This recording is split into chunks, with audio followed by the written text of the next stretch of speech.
mas o poder público tem dificuldade, muitas vezes, de reconhecer essa dificuldade. E a sociedade civil, por outro lado, extremista, digamos assim, das pessoas que só acreditam que o terceiro setor vai resolver tudo, também não contribui com a solução do problema, porque não vão resolver tudo. Nem só um, nem só outro. Somente a união dessas forças.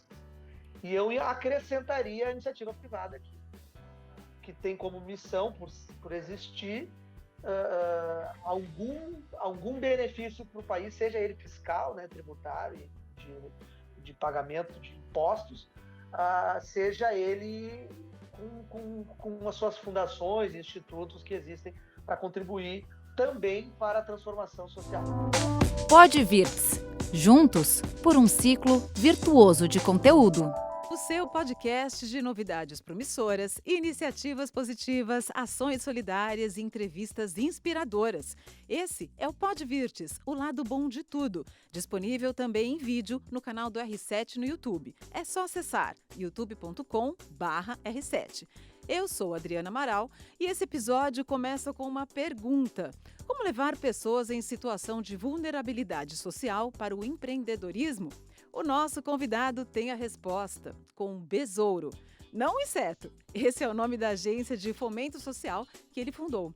Seja bem-vindo, Vinícius Mendes Lima. Obrigado pelo convite. É um prazer estar aqui com vocês e compartilhar um pouquinho do que a gente faz pelo mundo para ajudar as pessoas que mais precisam. O prazer é todo nosso em te receber aqui, viu? Pode acreditar.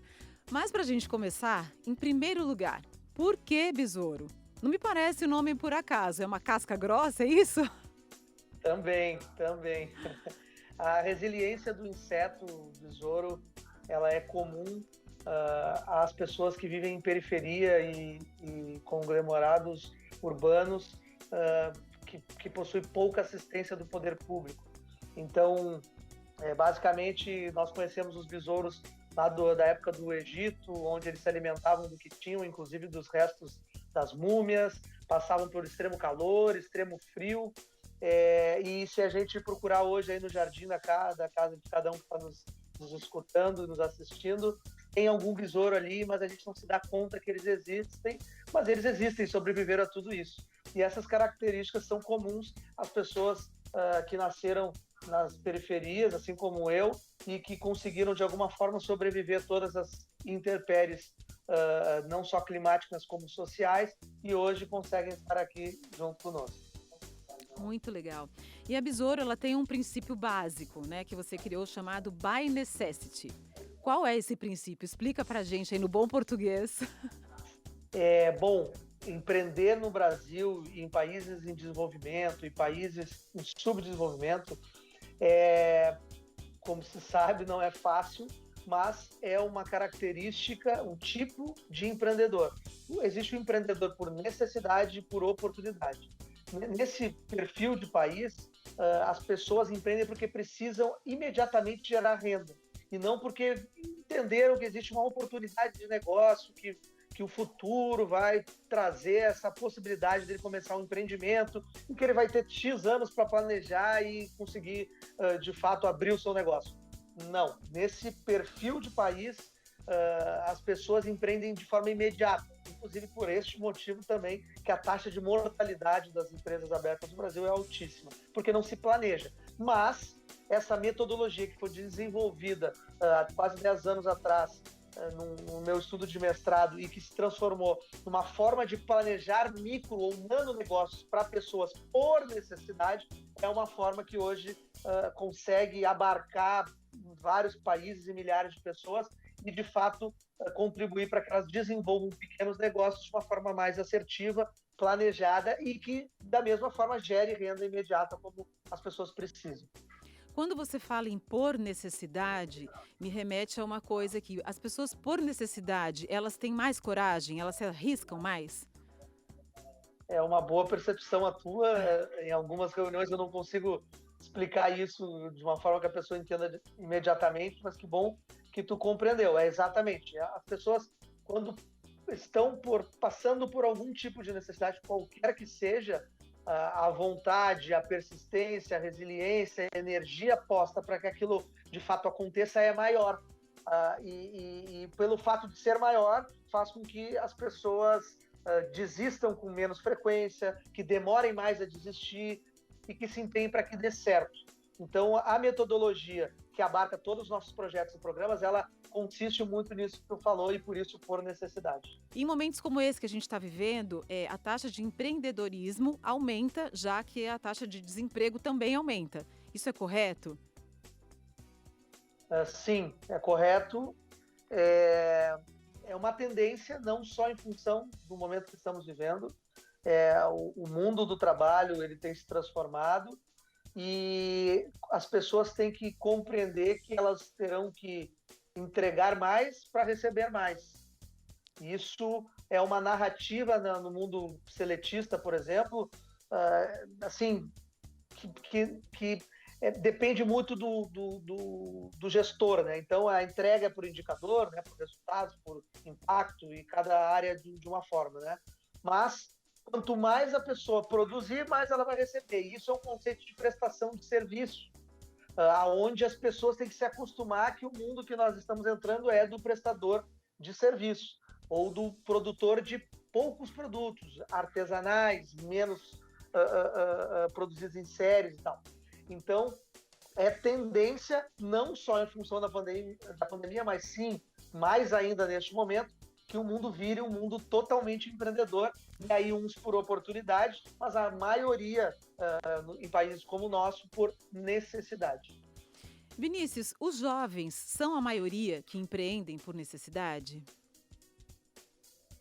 Considerando o Estatuto da Juventude, que tem o jovem como até 29 anos, ou o regulamento da Confederação Nacional de Jovens Empresários, que é até 35 anos, sim, a grande maioria, inclusive, é um dos sonhos. Existem pesquisas não só do meio social, mas do meio econômico, com estudantes universitários e com pessoas em vulnerabilidade, dois nichos diferentes, mas que chega a 70% os jovens que preferem empreender do que ter um emprego. Então, nós temos dados agora, de 2020. Então, nós temos uma grande maioria de jovens que entende que produzir por conta própria e gerar sua própria renda é mais legal, mais feliz do que estar obrigatoriamente num trabalho das 8 às 6, por exemplo, né, trabalhando para alguém. Quais os tipos mais comuns de empreendedorismo que esses jovens atuam? Olha, disparado o setor da alimentação, e aí nós estamos falando de nanoempreendimentos, né? Muito micros, abaixo do micro ali. O conceito do contábil bem abaixo do micro, no conceito usual, micro, tá? Micronegócio. Essas pessoas começam com, por exemplo, fazendo bolo em casa, entregando de bicicleta, ou fazendo, antes da pandemia, né, batendo de porta em porta, visitando prédios públicos ou grandes comércios, grandes bairros com muito comércio, migram do bolo feito em casa para uma lojinha dividida com um amigo que já produz outro tipo de serviço, que eles pagam de forma conjunta. Depois, dentro da alimentação ainda, eu poderia citar pequenos restaurantes, entrega de alimentação. E aí depois vem uma outra área, que é da beleza, que é o segundo local ali, bem juntinho com a alimentação, segundo lugar. Daí entra barbearia em casa, barbearia delivery, retoque de maquiagem, cabelo, unhas, venda de produtos para beleza, bem nesse segmento, mas são milhares. Aí tem milhares, né? Cada turma sai, nossas turmas de capacitação vão de 35 a 50 pessoas, sai tranquilamente 15, 20 pessoas nesses dois ramos. E depois entra mais os prestadores de serviços aí de todos os nichos diferentes, mas, por exemplo, reformas, instalação de ar-condicionado, manutenção de computadores, manutenção de celulares, mundo da tecnologia, criação de aplicativos vem numa camada mais lá para baixo, mas as pessoas estão conseguindo, mesmo sem um grande conhecimento técnico, a desenvolver isso, programar, porque a linguagem está cada vez mais fácil, mais acessível. O mundo do design e de criação, né? O mundo da publicidade, propaganda, entra bastante também, porque a criatividade é grande. Existe daí, bem, ainda muito incipiente, pequeno, mas um movimento entrando para games, ganhar dinheiro com jogos e games, existe, tá? Inclusive na periferia, mas ainda num número pequeno. Mas é um começo, né? Estamos caminhando para o futuro, não tão mais lento quanto era antigamente. Assim, eu acredito que essa pandemia acelerou demais a percepção de que empreender é um caminho, sim, para a população, e as pessoas estão com esse sentimento mais à flor da pele e com uma certeza, assim, com uma desconfiança menor, inclusive devido ao trabalho de vocês, como este podcast, faz com que a cabeça abra, né? Olha, existem possibilidades, eu me enxergo fazendo isso, mas eu tinha medo. Mas olha, o cara está falando que é possível, milhares de pessoas estão fazendo, por que eu também não posso? Então, o trabalho de vocês é importantíssimo para disseminar a cultura empreendedora no nosso país, fazer com que mais pessoas tenham oportunidade, no mínimo, de conhecer esse caminho. Muito legal. Bom, o leque é gigantesco, né? Eu convivo muito com jovens, bastante jovens mesmo, na faixa de 15, 18 anos, e eu percebo que eles também investem muito no empreendedorismo digital, né? A internet também é um bom caminho para esse empreendedorismo de jovens? Sim, na atual conjuntura é quase que só o caminho, quase, né? Tem como fugir um pouco, porque, sendo bem honesto, o mundo nas comunidades ele não parou, tá? A pandemia, obviamente, diminuiu o fluxo de pessoas, mas moram na mesma viela 100 pessoas, né? Uma viela de 50 metros, de 100 metros. Então, não parou. O mundo físico, offline, existe normalmente, mas com um fluxo um pouco menor. Mas, tornando essa pergunta bem ampla, sim, não só um caminho, como uma obrigação de quem está entrando no mundo empreendedor agora, vamos por hoje, no dia de hoje, está entrando nesse mundo, vai ter que conhecer um pouquinho das redes sociais, vai ter que conseguir interagir nas redes sociais, criar um mínimo de conteúdo para poder converter isso em tipo de venda, seja qual for. É um caminho sem volta, inclusive os empreendedores mais antigos, aí não só falando dos jovens, ele está tendo que se adaptar, e quem não está se adaptando está quebrando. Bem sincero e papo reto, né? Estão quebrando e não vão voltar, porque não quis nem tentar fazer esse movimento de buscar conhecimento e adaptar. E aí é mais uma das características dos besouros, né? Adaptação, poder de adaptação. Vinícius, vamos falar um pouquinho sobre você agora, tá? Você cresceu na periferia de Porto Alegre, onde precisamente? Vila Monte Cristo, Vila Nova. E aí você foi um jovem empreendedor, começou aos 14 anos de idade. Qual foi o seu primeiro empreendimento? Eu saía da escola, do ensino fundamental na época, e ia para frente, que é uma escola municipal, pública, e saía dessa escola e ia para uma escola particular, próxima à escola que eu estudava, e vendia crepe, aqueles crepes no palitinho, e vendia crepe na frente dessas escolas para as crianças que saíam no turno inverso ao que eu estudava. E esse empreendimento se chamava Crepe dos Prazeres. E depois dessa primeira escola, logo no primeiro ano, nós chegamos a estar em frente a 8 escolas. Um modelo de franchising jurássico, porque o nome era o mesmo, o jaleco era o mesmo, a entrega eram as mesmas, os produtos vendidos eram os mesmos, a qualidade eu tentava manter com amigos meus, cada um cuidava de uma unidade a mesma. Então era bem um modelo de franquia conhecido hoje, que não existia na época no Brasil, mas que deu certo e que se transformou em outros negócios depois. E essa tua experiência te ajuda hoje a orientar esses jovens empreendedores? Com certeza, né? Muito além do conhecimento técnico que é possível, né? Mas motivacional, porque Poderia ser cachorro-quente, poderia ser cocada, poderia ser churros, poderia ser pipoca, poderia ser qualquer tipo de produto, né? Só que a pessoa tem que ir na frente da escola, tem que passar a tarde inteira embaixo do sol, pedindo para que a pessoa compre, ofertando o produto, conversando com as pessoas, criando relação, oferecendo um bom produto, se dedicando para aquilo. E que no final do dia isso vai gerar um fruto, que nesse caso era a receita, né? Renda, e que multiplicado por 30 dias vira uma renda maior e que se tu fizer melhor isso todos os dias, tu vai aumentar ainda mais essa renda, e isso é uma lógica para qualquer tipo de negócio. E que é isso que a gente faz na Besouro, fazer com que as pessoas compreendam isso e planejem isso para que aconteça de forma imediata.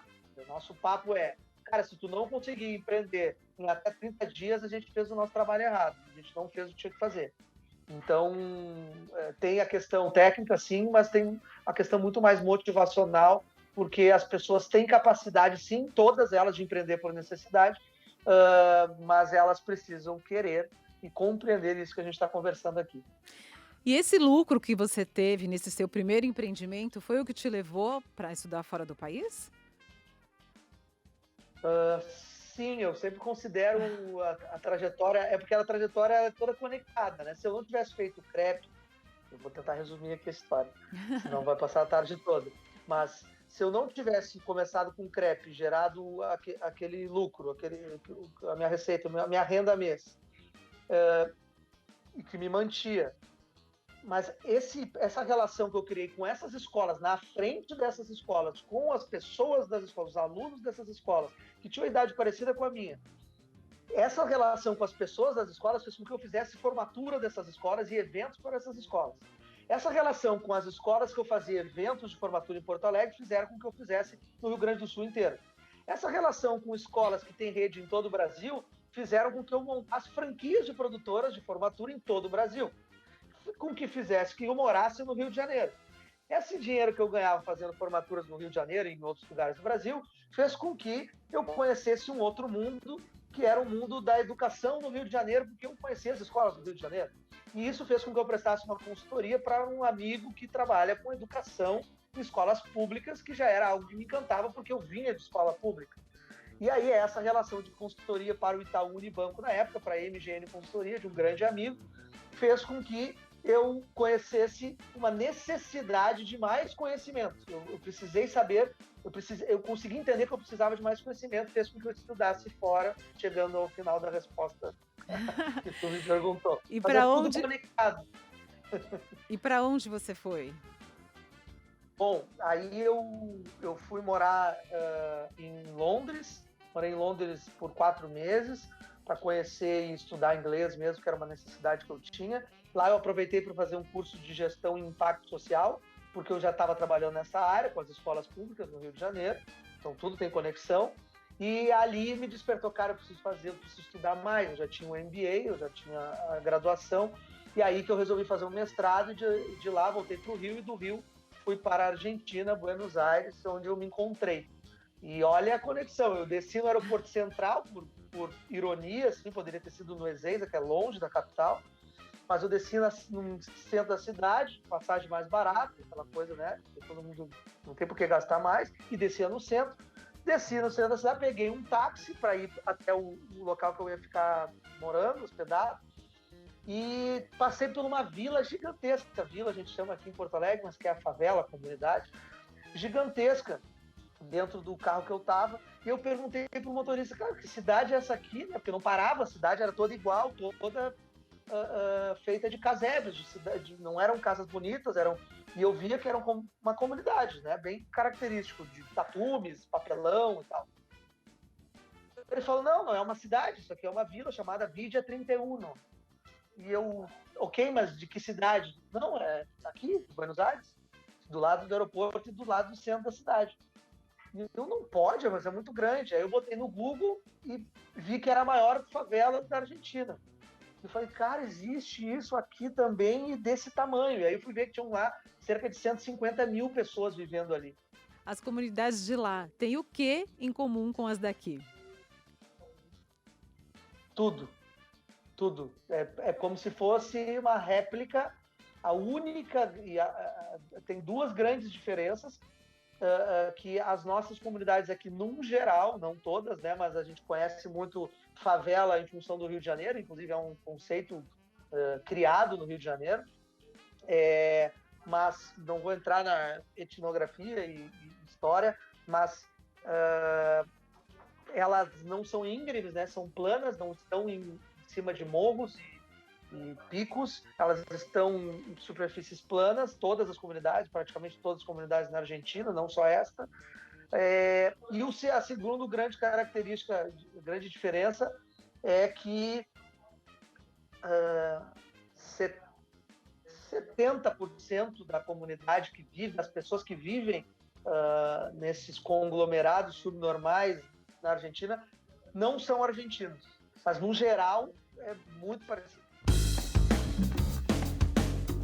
E quando você terminou os estudos, você foi convidado para dar aula na Universidade Federal de Buenos Aires, que você aceitou, né? Mas mudou a metodologia completamente. Por quê? Olha, eu nunca tinha me imaginado dando aula, né? E quando eu já dei aula, já tinha dado aula em alguns lugares, palestras incansáveis, mas sempre como convidado, uma coisa pontual e nunca como fixo, né? Olha, todo dia tal, tu tem que estar em tal lugar, até porque é uma característica, se tu perceber lá dos 14 anos até então, que eu fui me virando e me acostumei a viver uma vida empreendedora total, né? Hard. E quando eu entendi que eu conhecia muito de verdade sobre matemática, que era plano de negócios e plano de marketing, conhecimento de marketing e negócios, micronegócios, pontualmente micronegócios, tá? Tem estudo de negócios? Não entendo. Mas e de micronegócio? Cara, entendo bastante. Disso eu consigo ficar falando bastante tempo. E aí eu topei a missão e senti uma reciprocidade dos alunos para comigo, inclusive pelo fato de eu ser brasileiro. Aquela história de santo de casa não faz milagre, infelizmente, ela é mais pura verdade. Então, eu, como brasileiro lá, tenho muito mais reconhecimento e um carinho muito maior do que como brasileiro dando aula no Brasil. E olha, já tive várias experiências em várias universidades no Brasil. E isso também me levou para a universidade na Colômbia, a Universidade Federal de Cartagena, e em outros convites da George Washington nos Estados Unidos e outros convites que foram muito legais, mas esse é especial porque é onde surgiu esse método, né? Surgiu entre Rio e Buenos Aires, tá? Brasil e Argentina, mas carinhosamente lá que as pessoas perceberam que tinha muito valor o que eu faço e o que eu conheço e o que eu entendo sobre empreendedorismo. O próximo passo foi oferecer a metodologia para ONGs e para o poder público. Como foi essa aceitação? O terceiro setor ele existe para contribuir com o que o poder público não consegue atender, basicamente, resumindo. Demandas que o poder público não consegue absorver. Ok. Mas o poder público tem dificuldade, muitas vezes, de reconhecer essa dificuldade. E a sociedade civil, por outro lado, extremista, digamos assim, das pessoas que só acreditam que o terceiro setor vai resolver tudo, também não contribui com a solução do problema, porque não vão resolver tudo. Nem só um, nem só outro. Somente a união dessas forças. E eu acrescentaria a iniciativa privada, que tem como missão, por existir, algum benefício para o país, seja ele fiscal, né, tributário, de pagamento de impostos, seja ele com as suas fundações e institutos que existem para contribuir também para a transformação social. Tanto que a gente fala que o By Necessity, a metodologia que abarca os projetos da Besouro, ela é uma metodologia de impacto socioeconômico, e não só social e nem só econômico. Então, o debate que o poder público iniciou realmente numa pauta de só debate, para uma pauta de pilotos, para que nos conhecessem, e para hoje nós estamos praticando projetos, entregando programas e projetos em vários lugares do mundo, não exclusivo, mas inclusive com o poder público. Essa metodologia ela foi implantada em mais lugares? nós chegamos, neste momento, a atender mais de 1.100 municípios brasileiros. Isso dá 25% aproximadamente do que existe de municípios no Brasil. 25% do território brasileiro, é muita gente, através de um aluno, de um programa, de um parceiro do poder público ou uma iniciativa privada. E passamos, na próxima semana, chegamos no 21º país. São 21 países que a gente atende hoje, incluindo o continente africano, América Latina, Europa, Rússia, Índia. Assim, é um mundo literalmente impressionante e muito gratificante, e um orgulho muito grande de poder dizer somos brasileiros. É uma metodologia nascida aqui nas favelas e comunidades do Brasil e também da Argentina, mas em especial do Brasil, e que hoje podem contribuir para a formação e apoio a milhares de empreendedores no mundo inteiro. Bom, ouvindo você falar assim, dá para perceber que você tem, além de oferecer essa ajuda, existe um lado pessoal teu aí, né? Uma coisa sua pessoal. Então, assim, oferecer essa ajuda para as pessoas, essa independência financeira, é oferecer o que você não teve lá atrás? Perfeito. Se todo mundo... que é uma ajuda a mudar a forma de pensar, não é grana. A grana é consequência, né? Dinheiro é consequência. Se todos nós, tu, eu e todos que nos rodeiam, da idade que for, tivessem lá na escola uma conversa com a professora tal, professor tal, desde o colégio, depois na universidade, na pós-graduação, o papo de, cara, tu já viu esse caminho aqui? Já estudou sobre esse caminho aqui? Tu sabe como conduzir isso aqui? Pô, isso aqui pode ser legal, ao invés de procurar um emprego não sei aonde. Nós não temos essa conversa. Nunca tivemos essa conversa.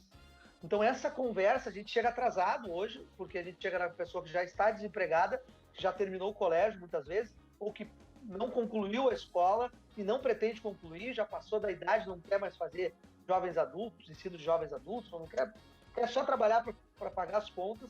Então, muitos nesse perfil, a gente não consegue fazer com que eles retomem o estudo. Muitos a gente consegue, mas a maioria não. Então, a gente foca em, vamos ajudar o cara a gerar a renda dele, ok, montar o negócio dele. Mas se isso fosse na nossa base de educação, nosso país era outro, tá? Então, eu não tive isso, nós não tivemos isso, e com certeza é isso que nós queremos introduzir no nosso país e no mundo, para que nós tenhamos um mundo, literalmente um mundo melhor. Aqui no Podvirts a gente tem uma tradição, tá? De encerrar sempre do mesmo jeito. Então, aí vai. Defina o futuro em uma só palavra. Empreendedorismo. Não tem como fugir dela. Muito legal o nosso papo. Muito obrigada. Isso é uma missão, né? E que ela perdure aí por muito tempo, que você possa ajudar muitas mais pessoas, muitos mais, tanto jovens quanto adultos, quanto pessoas que às vezes acham que nem tem mais condições de empreender e de repente está lá e começa também. Então, parabéns e muito sucesso para Besouro, para você. Eu que agradeço a oportunidade, que vocês sigam compartilhando histórias que possam acender luzinhas, né, na cabeça de outras pessoas, para contribuir comigo e com outros players aí que ajudam o mundo a ser um pouquinho melhor. Valeu, Vinícius. Valeu. E essa foi mais uma edição do Podvirts, o lado bom de tudo. Um podcast para propagar iniciativas positivas, ações solidárias, novidades promissoras e entrevistas inspiradoras, como essa do Vinícius. Muito obrigada, até semana que vem. E lembre-se, esse programa faz parte da família R7 de podcasts. Todos os dias tem novidade para você em r7.com/podcast. Tchau!